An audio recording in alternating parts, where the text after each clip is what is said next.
Bonjour et bienvenue dans cette deuxième vidéo consacrée à Neo4j. Aujourd'hui, nous allons créer notre premier nœud, mais avant, passons à l'installation de Neo4j. Comme prérequis, nous avons besoin du JVM 11 de Java. Sans cela, l'installation ne marchera pas. Il existe différentes manières d'installer Neo4j. On peut faire une installation en passant par un dépôt, ou en utilisant une archive, ou en utilisant un conteneur Docker. Dans cette vidéo, nous allons voir l'installation en passant par une archive.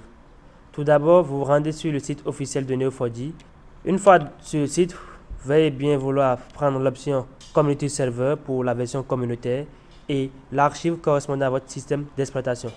L'archive étant téléchargée, je vais le dézipper. Une fois dézippé, on voit qu'il y a un sous-dossier que je vais renommer en Neo4j. Et en passant par le terminal, je vais accéder à ce répertoire et accéder en même temps au sous-répertoire. Et pour lancer notre serveur Neo4j, on va taper la commande /bin Neo4j et console. Donc le serveur est en cours de démarrage. Je vous explique brièvement les directories spécifiées ici.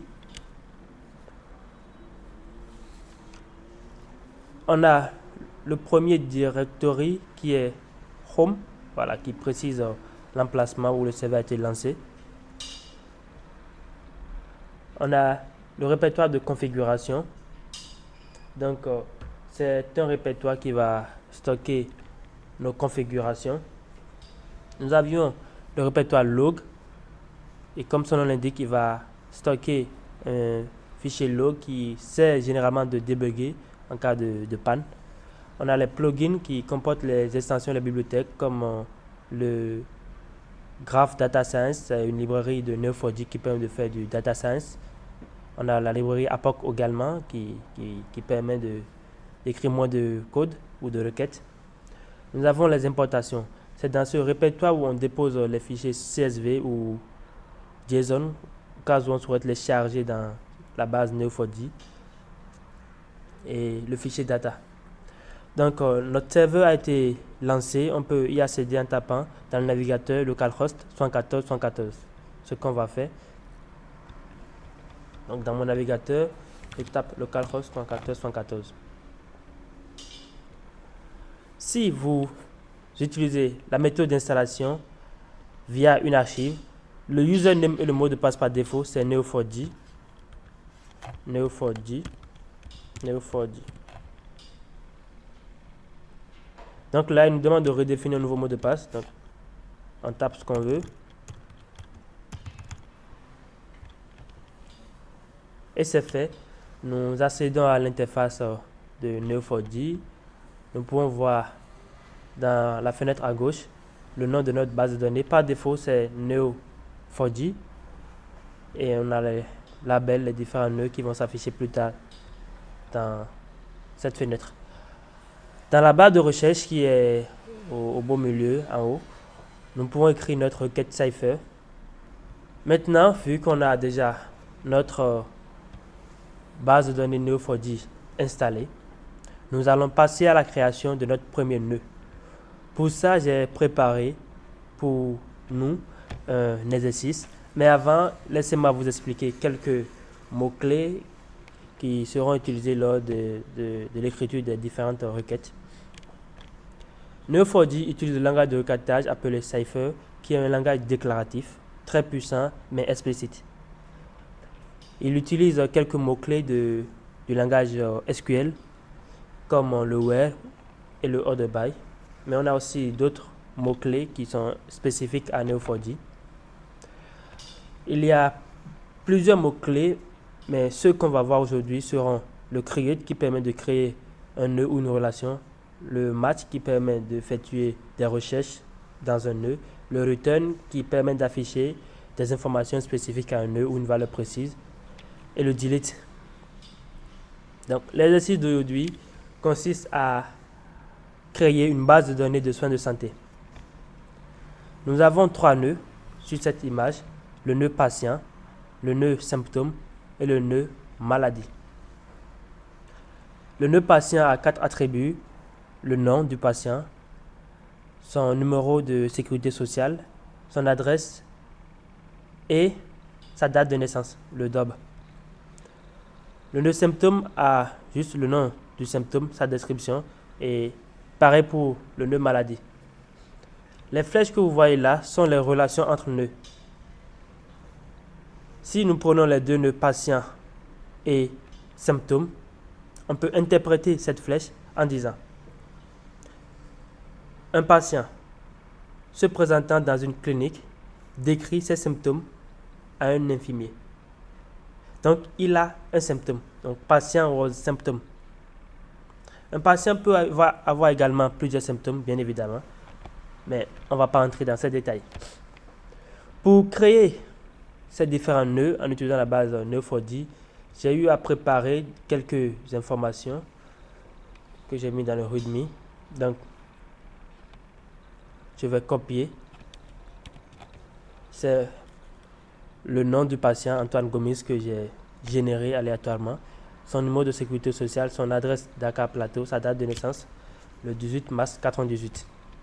Donc, pour créer ce patient sur Neo4j, nous allons taper la commande create, qui est le mot-clé permettant de créer un nœud ou une relation. On ouvre les parenthèses. Dans les parenthèses, on va mettre P, patient, je vous l'explique tout à l'heure, et coller l'élément que j'ai copié, et après faire un return de P. Le create, comme je l'ai dit tantôt, permet de créer un nœud. Le P minuscule, c'est l'alias du nœud. Et ici, on a patient qui est le type de nœud qu'on souhaite créer. Donc, on souhaite créer un type de nœud patient qui est indexé par la variable P, l'alias. Le patient a plusieurs attributs, dont le nom, le SSN, l'adresse et la date de naissance. Donc, les clés ici ne sont pas entourées de quotes. Par contre, les valeurs correspondantes aux clés sont entourées de quotes. Vous pouvez utiliser les simple quotes ou les double quotes. Il est recommandé vivement que le nom des clés soit tout à fait en minuscule. Et pour les valeurs, vous pouvez mettre tout ce que vous souhaitez, des minuscules ou des majuscules. Donc ici, on a un paire de clés valeurs. Le nom, c'est Antoine Gomis. Le numéro de sécurité sociale, c'est du 100-600-6 2253. L'adresse est Dakar Plateau. Et ces clés valeurs, ces paires de clés valeurs sont entourées par des accolades qui permettent de définir ce qu'on appelle une propriété. Donc, vous pouvez considérer tout ça comme une propriété qui est un ensemble de clés valeurs. Le mot-clé return, comme nous l'avons vu dans le notebook ici, permet d'afficher une valeur ou une information précise. Ici, nous souhaitons afficher toutes les informations concernant ce patient. On va exécuter cette requête en tapant Entrée. Et voilà, nous avons le nœud Gomis qui est créé. En cliquant sur le nœud, on peut voir un peu plus bas toutes les informations concernant ce patient. Nous allons créer un second nœud, toujours de type patient. Donc dans le document Markdown, je vais copier le second élément.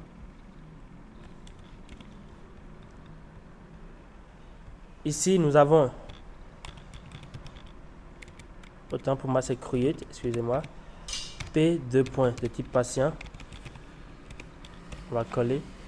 Et le mot-clé return est obligatoire, sinon vous serez confronté à des erreurs, des bugs. Donc, ce patient a les mêmes attributs que le patient tout à l'heure, sauf que les valeurs changent. On a le nom, Maureen Diom, son numéro de sécurité sociale, son adresse et sa date de naissance. On va le coller. Donc là, on a deux patients créés. Le premier qui s'appelle Antoine Gomis, le second Maureen Diom. Dans la fenêtre de gauche, on peut voir que dans notre label, on a les types de nœuds. On a un seul type, raison pour laquelle on n'a que patient. Et on a deux éléments. Donc quand on clique sur le 2, on peut voir les deux patients s'afficher.